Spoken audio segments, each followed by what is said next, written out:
मैं बहुत सिंपली मैं आपको एक छोटी सी चीज़ समझाना चाहता हूँ। जैसे पाकिस्तान से कोई आता है, पाकिस्तान से मान लीजिए कोई मुस्लिम आता है, अगर वो कहेगा कि मैं पाकिस्तान में प्रताड़ित था तो लॉजिकल है ही नहीं ये बात, क्योंकि मुस्लिम बाहुल्य देश है, अपने आप को इस्लामिक कंट्री कहता है। लेकिन अगर पाकिस्तान से कोई हिंदू चल के आता है और वो कहता है कि मेरे साथ पाकिस्तान में गलत हुआ, तो हम तो वो सोशल मीडिया पे भी देखते हैं कि हाँ हिंदुओं के साथ पाकिस्तान में गलत हुआ। ऐसे ही बांग्लादेश से भी ऐसा ही कुछ हुआ था। अब कई लोगों के मन में ये गलत चीज़ आ जाएगी कि भाई साहब सीए जो लागू हो रहा है उसमें बांग्लादेश के जितने भी लोग पहले के आए हुए थे उन सबको भगा दिया जाएगा। ऐसा कुछ नहीं है। बांग्लादेश के जितने भी पहले मुसलमान हिंदू जो भी आए हुए थे उनको नागरिकता दी जाएगी, ठीक है।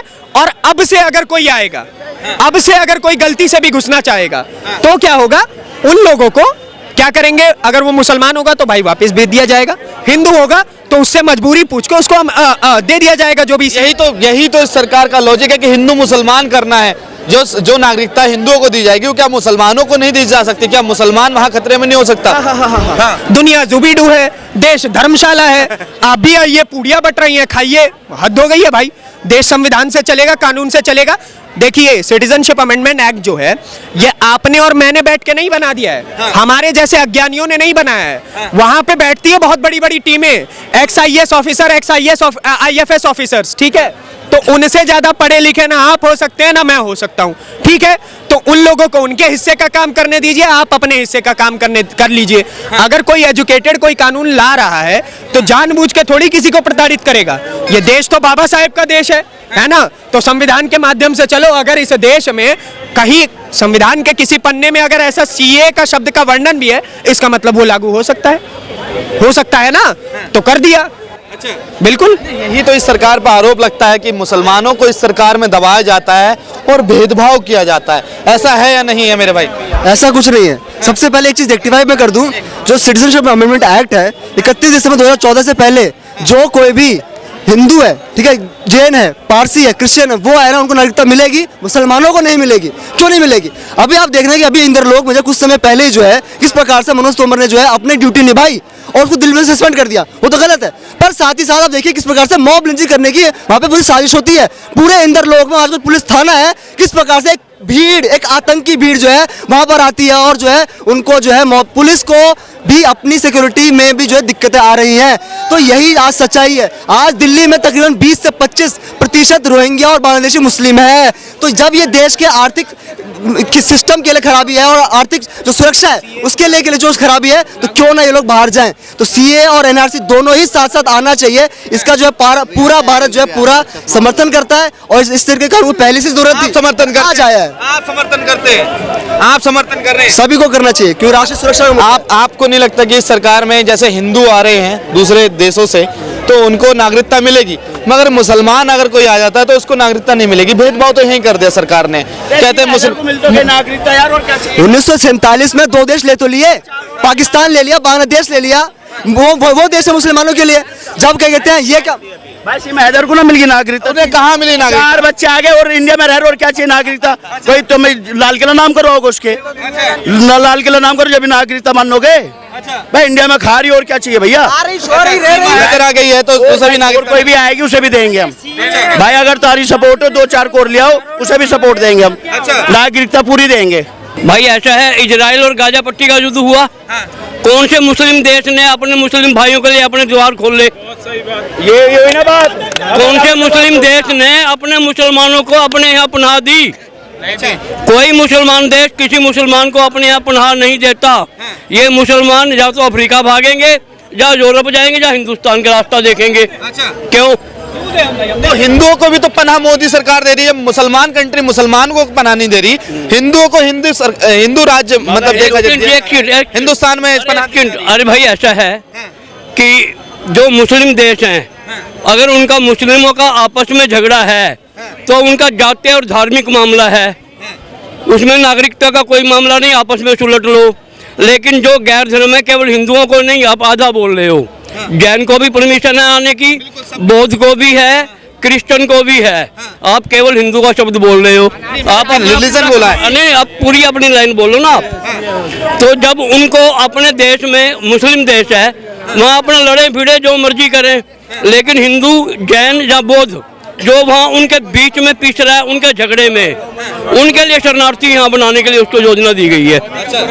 तो सीए आपके हिसाब से बिल्कुल ठीक है? बिल्कुल ठीक है, फौरन लागू होना चाहिए। देश के युवा भी मेरे साथ हैं, काफी युवा खड़े हैं, क्या आप भी सीए का समर्थन करते हैं? बिल्कुल बिल्कुल करते हैं सर, बिल्कुल करते हैं। मोदी के साथी लगते हैं क्या? मोदी के साथ ही नहीं है सर, जो देश हित की बात करेगा, जो राष्ट्र हित की बात करेगा, हम उसके साथ हैं, चाहे कोई भी हो। अगर गांधी परिवार ने देश हित की, राष्ट्र हित की बात करी होती तो आज भारत की जनता उनके साथ होती।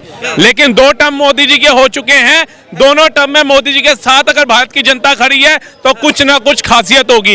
ये कितनी उनकी निंदा करते हैं, कोई एक काम तो मैं कहता हूँ राहुल गांधी जी को भी लगता होगा मोदी जी ने अच्छा किया है, लेकिन प्रशंसा नहीं करेंगे। लद्दाख जाकर के बाइक राइडिंग कर रहे हैं, वो सड़क नितिन गडकरी जी प्रधानमंत्री के नेतृत्व में बनाते हैं, उसकी प्रशंसा कर दो। सर आज आपको एक चीज माननी होगी, ये सरकार हिंदू मुसलमान करती है, भेदभाव करती है। क्यों करती है सर, क्यों करती है बता दीजिए। एक बात बताइए, भारत के मुसलमान क्या प्रभु एक मिनट, कुवैत से ज्यादा मुझे भारत की एक पार्टी का नाम बताओ, केवल एक पार्टी, कोई भी जो हिंदू मुसलमान नहीं करती। कांग्रेस? हाँ जी, कांग्रेस, आम आदमी। एक सेकंड, वर्शिप एक्ट लाई थी, कौन लाई थी? कौन लाया था वर्शिप एक्ट? कांग्रेस लाई थी। कांग्रेस लेके आई थी। 25 आर्टिकल वक्फ बोर्ड 1995 का सिस्टम कौन लाया? कांग्रेस। तो हिंदू मुसलमान हो रहे हैं ना। अच्छा। 1992 को 6 दिसंबर को ऑल इंडिया रेडियो पे नरसिम्हा राव ने बकायदा घोषणा की थी, बाबरी मस्जिद वहीं तामीर कराएंगे। नरसिम्हा राव की घोषणा है, भारत के प्रधानमंत्री पद पे रहते हुए। तो किसने किया? हिंदू मुस्लिम। अच्छा। मुलायम सिंह ने कहा दोबारा हम बनाएंगे, राम मंदिर बना जनता के पैसे से, 40 करोड़ लोगों ने पैसा दिया, 5 रुपए से लेके 5 करोड़ 10 करोड़ तक। गाजियाबाद में हज हाउस बना सपा के द्वारा, पैसा किसका लगा? एक मिनट, जनता का पैसा लगा ना। किसका? जनता का पैसा, टैक्स का पैसा है ना। तो हिंदू मुस्लिम किसने किया? मुलायम सिंह ने सरेआम मंच पे कहा मैंने मुसलमानों के लिए 16 हिंदू मरवा दिए, और क्या करता, मरवाने पड़ते मैं 40 और मरवा देता। इससे बड़ी आप क्या कहोगे कि कोई पार्टी नहीं। जो कांग्रेस ने किया, जो सपा ने किया, क्या वही बीजेपी कर रही है आज? एक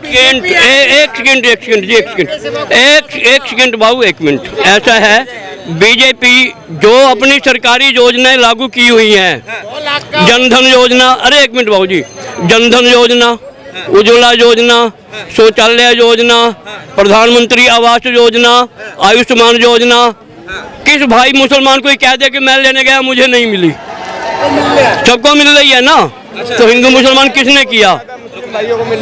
है। दूसरा, देश का बंटवारा किसके नेतृत्व में हुआ? किस आधार पे हुआ? वो तो पुरानी बातें हो गई। क्यों? मतलब कि एक मिनट, तुम्हारे दादा के किसी ने अपहरण करके कत्ल कर दिया, तुम कहोगे तो मेरा बाप मौजूद है, मुझे क्या जरूरत, मेरे दादा की कत्ल हो गया तो हो गया। अच्छा। पुरानी बात, हमेशा इतिहास के साथ वर्तमान जुड़ा होता है और वर्तमान के साथ भविष्य जुड़ा होता है। सीए जो लागू हुआ है उसमें क्या क्या मतलब कि किन किन लोगों को नागरिकता दी जाएगी, किस तरह से लागू होगा, ये बताएं सर। क्या चीज? जैसे सीए लागू हुआ, ठीक है, कह रहे हैं कि सारे धर्म के लोग आ सकते हैं मगर मुसलमान नहीं आ सकते। भाई ऐसा है, ये मुल्ला लोग जो है ना, इनके मौलाना, इनको भड़काते रहते हैं। आधार कुछ नहीं है, हो के रहेगा। इनको क्रिमिनल केस जो है उसमें शरिया नहीं चाहिए, उसमें संविधान चाहिए। जो दूसरी विवाद है उसमें शरिया चाहिए। शरिया का रूल है, बलात्कार किया साले का अंग काट दो, क्यों नहीं कटवाते? चोरी की हाथ काट दो, क्यों नहीं कटवाते? नहीं, वो छोटी बातें यार, बड़ी बातें करो, ठीक है ना। जब उसमें शरिया चाहिए तो इसमें शरिया क्यों नहीं चाहिए? अच्छा, सर की बातों से आप सहमत है? सर बिल्कुल सहमत है। बुजुर्ग है हमारे, सम्मानित व्यक्ति हैं, अच्छी बातें बोल के गए हैं, तजुर्बा अपना बयान करके गए हैं। क्योंकि देखिए, हमारा हक, हमारे देश की जनता का हक है, वो हम किसी और को कैसे दें? सुप्रीम कोर्ट भी कह रही है 4 से 5 करोड़ रोहिंग्या, इससे ज्यादा ही होंगे जो भारत में रह रहे हैं, ठीक है। उसी का जीता जाता उदाहरण है, अभी मात्र एक बंगाल का विषय उठ करके आया, संदेश खाली का। वहां का विधायक जो डंके चोट बोलता है मैं बांग्लादेशी और मैं करूंगा, और बहन बेटियों को रात को उठा करके ले जा रहा है। अगर सोच विचार करो, ऐसा ही है, हर एक जगह में फैल गए तो क्या होगा आने वाला समय हमारा?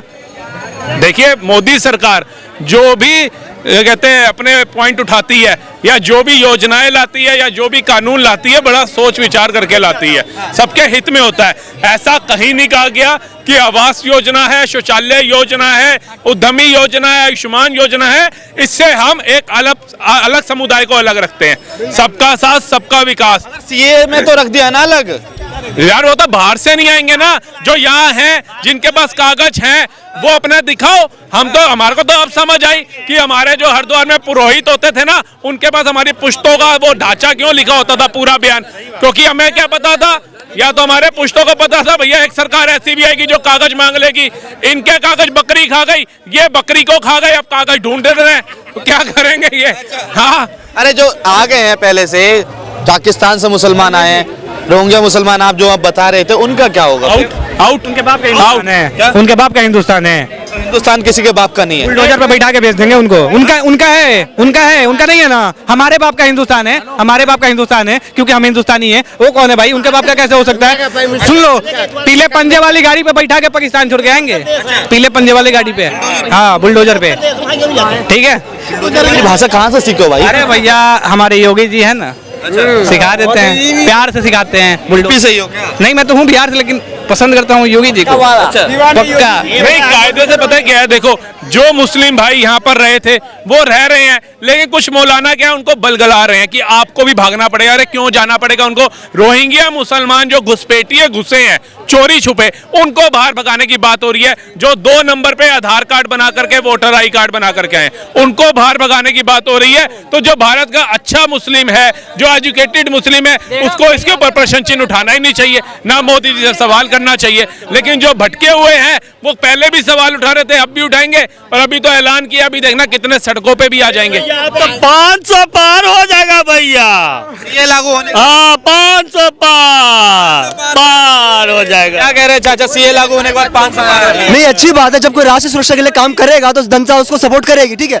अब इस देश में रोहिंग्या और बांग्लादेशियों की खैर नहीं, ये रोहिंग्या बांग्लादेशी इस देश के लिए इतना बड़ा खतरा है। आप मान लेंगे जब गाजियाबाद के क्षेत्र में जब उनकी संख्या सबसे ज्यादा हो जाती है तो वहां पर हिंदू बहन बेटों के साथ बुरा बर्ताव करते हैं, उनको नंगा घुमाते हैं। आप देखिए जब दिल्ली में 2020 के दंगे हुए, वहां पर हिंदुओं को मजबूरन अपने घरों को छोड़ना पड़ा। आप ये बात ये देखिए, जो मुस्ताफाबाद को जो एमएलए आम आदमी पार्टी का हाजी यूनुस, वो देवबंद वाले से पढ़ा हुआ है, जिसका उद्देश्य यह गजवा हिंद करना। तो इस देश के अंदर देवबंदी लोग, क्या कहते हैं, बांग्लादेशी लोग हैं, जो रोहिंग्या लोग हैं, ये लोग देश की सुरक्षा के लिए खतरा है, इसलिए सीए जरूरी है। सर यही तो सवाल है कि सन 2014 से पहले ना सीए था, ना एनआरसी था, ना यूसीसी था, मगर 14 के बाद सरकार आई, इन्होंने इन बिलों में बात करी और लागू भी कर रही है धीरे धीरे। तो ये एक ही समुदाय को टारगेट करा जा रहा है। समुदाय को टारगेट नहीं कर रहा, जब इनका इतिहास ही रहेगा। आज भी भारत में 8 से 9 राज्य ऐसे हैं जहां पर हिंदू माइनॉरिटी में चला गया, और आप जाके देख लीजिए वहां पर क्या हाल है।